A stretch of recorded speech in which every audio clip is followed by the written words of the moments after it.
All right, so for those of you who want to watch the recording, unfortunately, I forgot to hit record on Zoom, so I am reshooting this webinar for you. But today we're going to be talking about how to build a budget and marketing plan to reach 7 figures and beyond in revenue. All right, so the goal of this session is to give you a realistic, and I highlight the word realistic, plan on how to hit your revenue goals. I want to clear up misconceptions on how much money you need to spend, whether you think it's a lot or a little. This is realistically what you would need to spend and do to actually hit 7 figures and beyond. And we're going to be playing with some different values so you can see the importance of key metrics inside your firm. So the agenda for today, I'm going to give you a little bit of story time just for some context. We're going to talk about consistency as far as your marketing and sales process. We're going to talk about the metrics that you need to know, and then the bulk of the presentation is going to be on projections and the North Star of your firm. So the guiding numbers that we want to be moving towards so we can hit our revenue goals, whatever they may be. And then we're going to talk about creating a scorecard and accountability for yourself so that way you know if you're on track or off track to hitting your goals. All right, so let's go ahead and dive in. So to start, just a little bit of context from our business and our experience with business. So me and Eric, as you know, are the owners of Empirical 360, and we've been doing this for a while now, over 7 years, I believe, maybe a little bit longer actually. And in the beginning, when we started our business, our goal was to quote unquote be rich, right? We were younger, we didn't really know a lot about business, but we just know we wanted to not work a 9-to-5 and we wanted to make, great money and have an impact. And when we first started, we were just very, very fortunate to be making a lot of money right off the bat. We had a lot of big clients and we were over $1 million a year in revenue, but we were not making $1 million personally, not even close. In fact, our salaries were lower than when we had jobs. And that is because it was our belief that we had to reinvest all of the money into the business because that's what people say to do. And just a spoiler alert, most people who are giving business advice are not business owners and or are not successful. So you really want to be careful with who you're listening to make sure that they're actually profitable. So that's just kind of a whole side topic that we love talking about. But in this picture here, you can see that we're remodeling our office. This was at the height of COVID. We were really dumb and we bought a new office. None of our employees ever worked in this office. We redid the floors. We got a new kitchen. We bought new expensive coffee machines because we thought this is what you're supposed to do. That was a very painful, expensive lesson that we have now learned. But the moral of this story, and again, I'm not like a life coach here, is you want your personal goals to align with your business goals. So you want to know how much you want to make personally, and then that will translate into your business plan. And with this, you're going to be very intentional with your business strategy and more importantly, your profit taking. Your business is not a nonprofit. It does not exist to be a nonprofit. It exists to have an impact for your clients and make you as much money as possible. That is the reason that you're in business is, again, impact and making money. And the making money will help you have more of an impact. So now with our business, we are extremely intentional in profit taking. We focus on it heavily, and ever since we focused on it, we have made much more profits. So the big moral of the story here is, what do you want out of your business? I put some Lambos and some yachts here as a joke, but realistically, how much do you want to make per month? That's going to translate into how much does your business need to make based on your profit margin. So those are important numbers that you need to get for yourself, whether they're really, really high and you're shooting for the stars or they're realistic. Either way, put something on paper and it can always adjust. You can always change every month or every week as you see what that money actually does for your life. Maybe you want way more. Maybe you're like, hey, I actually don't need that much to be happy. All right, so that's kind of where the story time is going. Really, the moral of that whole thing, or the purpose of that whole thing, is to just get a number for your business, because we want to dive into the tactics of actually building a 7-figure firm and beyond. And the reason I use 7 figures is just because that seems to be the goal everybody has. It's not that you need to make 7 figures. You could be happy with $500,000 a year, and that could be plenty of money for you, and you live happily ever after. All right, enough said on the personal goal side of things. Again, it is very important though. So it is my belief that you can have one single lead source in your law firm, and that will easily take you to $2 to $3 million a year. Now, there's a business mentor out there. His name is Alex Hormozi. There's also a concept in this book of your first 0 to 1 million, where you only need to have one product, or in your case, service, one marketing channel, and one client avatar. So you're selling, let's just say, divorce.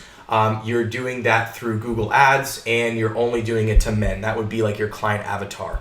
And that will take you from 0 to 1 million and usually beyond quite a bit. And then the other levels of business where you're going from like 5 to 10 million, you have to start either increasing your back end or increasing your marketing channels. But personally, we have seen law firms be very, very successful with a single lead source, a dialed in sales process, and you can easily get to $2 to $3 million. All right. And the reason I like this is because number one, when you have a consistent lead source, you get better and better at the sales process. You don't have to deal with different types of leads, and it keeps you focused on just growing the business. You're not constantly hunting for shiny objects out there. So we don't need to be on TikTok. We don't need to be on YouTube. We don't need to be on the next best platform that comes out. Find one that works for you and go all in on that lead source until you're hitting these numbers, and then you can worry about the other lead sources.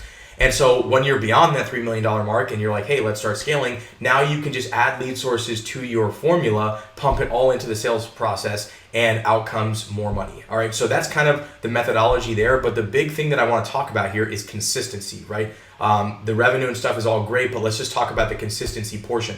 So I want you to think of your law firm, and especially the sales and marketing process, because that's what we're dealing with, as an assembly line. So if you think about like a car assembly line, it all starts with basic components, and it's consistent, these components, because if they're not consistent, then all these machines don't work. They have to be consistent so these machines can go through their process, and then out comes a nice brand new car. But it begins with consistent inputs. So as your firm is running, you have to have consistent inputs. And in this case, you need some sort of source of consistent leads so you have the makings of a reliable system. Consistent leads give you the ability to project and measure. That way you have peace of mind and you can plan for the future and hire and all that fun stuff. But it all starts with consistency. Me, like personally, I really don't like one-off successes like, oh, I just got 100 leads are all great. I'd rather have 10 leads every single month than 100 leads in a week and make a decent amount of money. I prefer the consistency because it's something I can rely on. It's going to help build the revenue. It's going to help build my profits. And then I have a lot more peace of mind as a business owner. So it always starts with consistent inputs. So you have to have a channel that produces leads consistently. And I am biased on this channel because, I've seen a lot of different marketing campaigns out there. And if I was a law firm, this would be the order that I would prioritize my lead generation.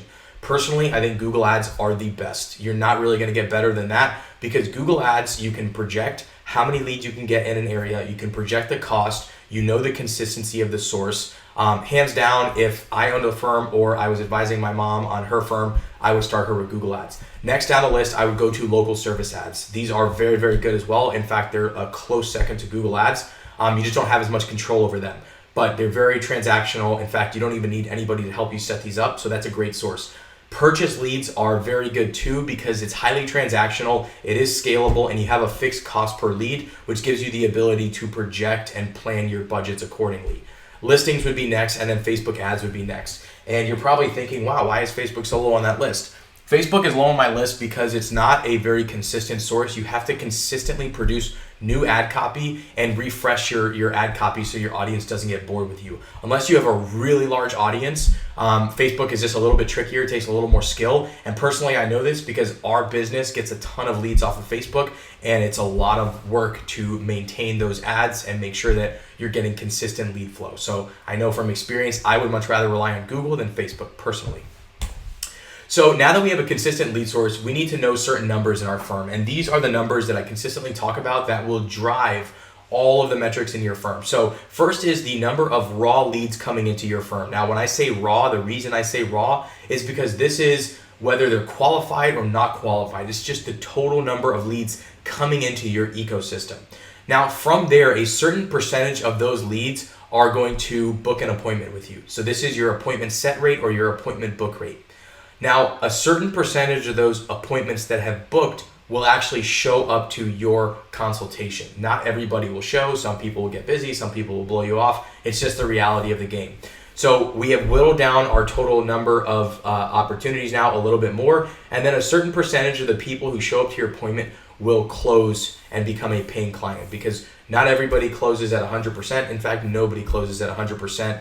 Despite what some people may think, you have a total number of leads and that is factored into your closing rate. It's not your fault that they're not qualified, but you can't close somebody that's not qualified. But we have to take it into account in our equation to make sure that our numbers are going to work out so we can hit our revenue.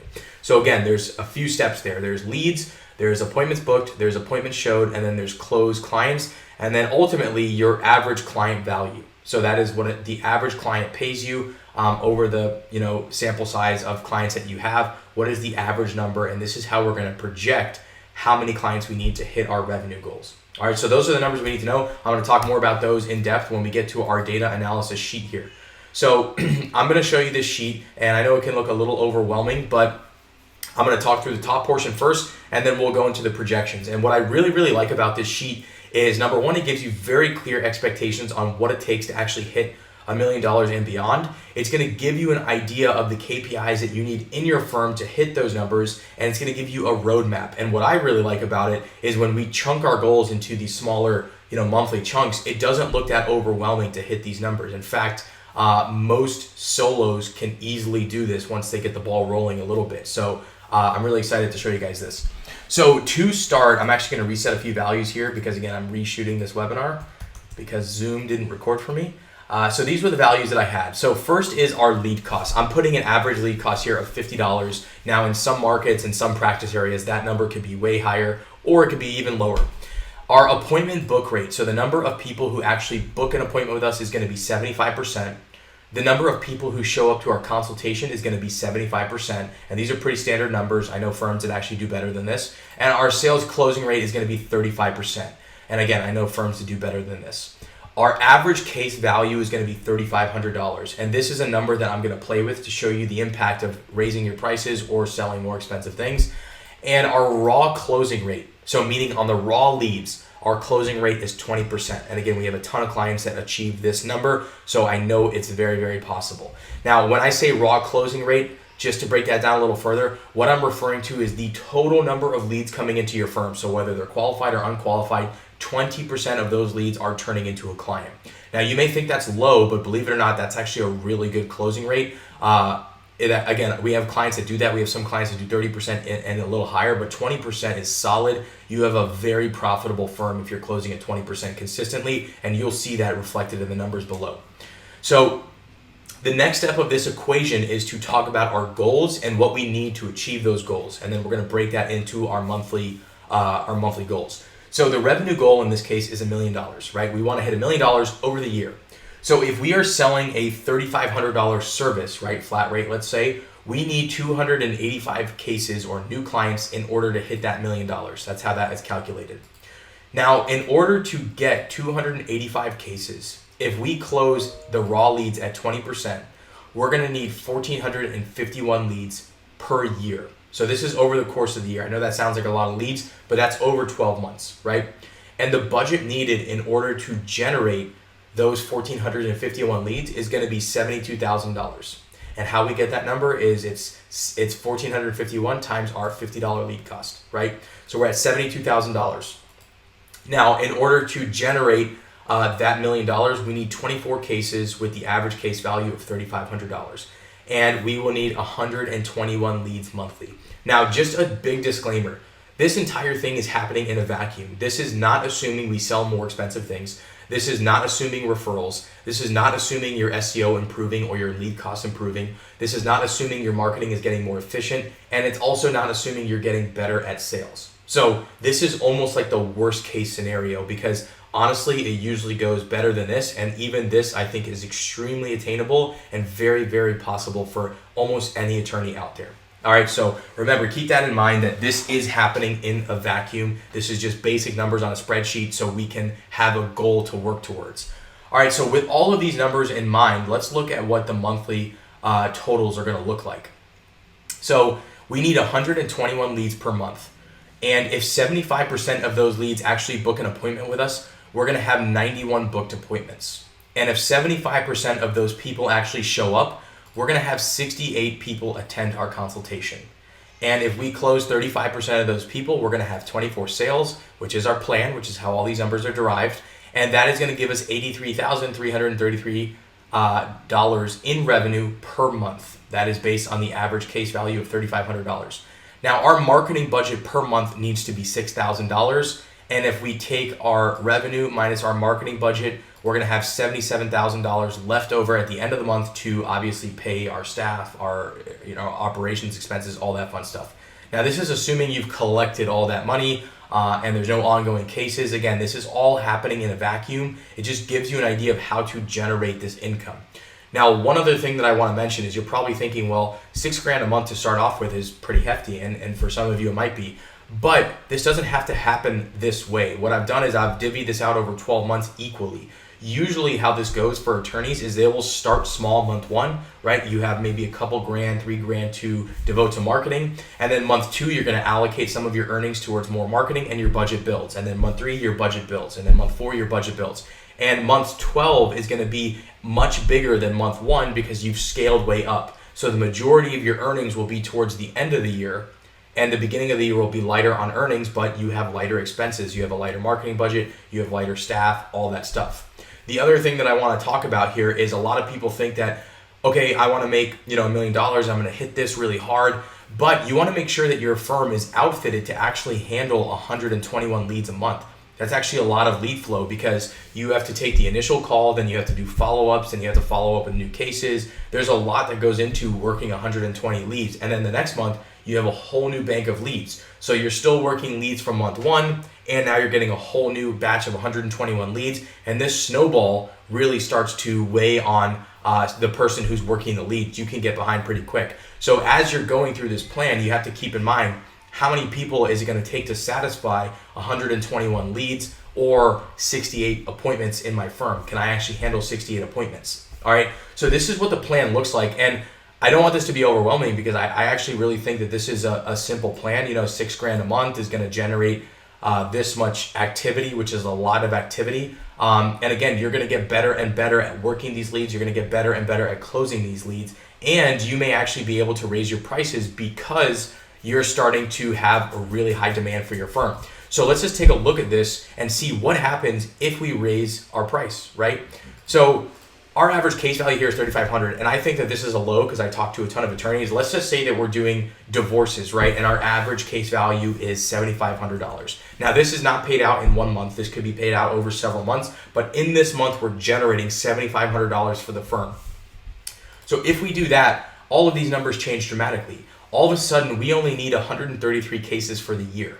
We only need 677 leads, and our budget needs to be $33,000 for the year, right? This is great. Now we're only spending $2,800 a month, and we're still generating $1 million run rate for our firm. So this is really, really attainable, and honestly, these numbers are extremely realistic. I know firms that are doing these numbers. The lead cost might be a tiny bit higher. Let me bump that up to $60 a lead. Let me be a little generous, actually. Let me give it $70 a lead, right? You're only spending $47,000 a year in marketing, which is a $3,900 budget per month. And now you're hitting your goals and you only need to work 56 leads, 42 appointments booked, 32 actually attended. So you're doing a consult a day roughly. And now you're getting 11 sales. So all of a sudden, with just an increase in case value, I know that's a substantial increase, we are hitting our goals much easier, much faster, much lower drag on operations because we don't have as many leads to work and we don't have as many clients, right? So if we can sell higher priced services, or it's litigation based where these people will continue to pay you for several months and the total client value is much higher than this even, you can see that this will become extremely attainable. Now, let's just say that you're already beyond $1 million and you want to make $5 million, or let's say $3 million. Now, what does our plan look like? Our budget is going to change accordingly. Our number of leads are going to change. Our cases needed are going to change. And all of these metrics are going to stay the same. So this is what you can do to project what you actually need to hit your goals. Now, the reason that we have this here is not to look at all these lovely numbers, because I love looking at big numbers like this on a spreadsheet, but we like to live in reality, right? So now that we have these numbers, what is the purpose of this? We know what metrics we have to hit on a monthly basis to stay on track for our goal. And if we get off track, we need to fix what's happening so we can get back on track. And so every single week in our business, what we do is we do something called a level 10 meeting.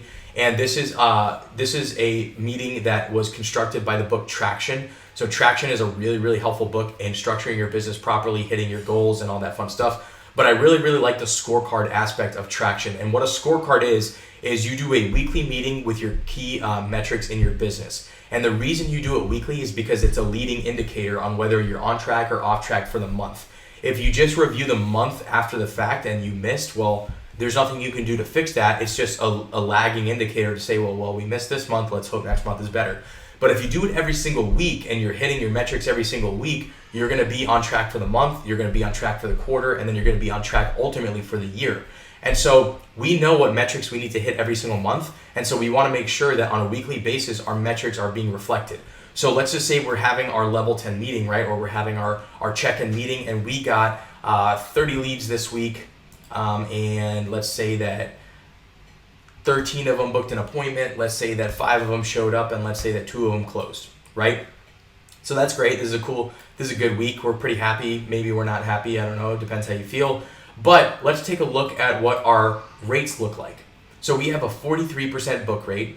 We have a 38% show rate. We have a 40% closing rate. Now, if we go back to our plan over here, our book rate is extremely low. Our show rate is low, and our closing rate is a little higher than we wanted it to be, which is great. So at least we're closing business at the rate we need to be closing it at.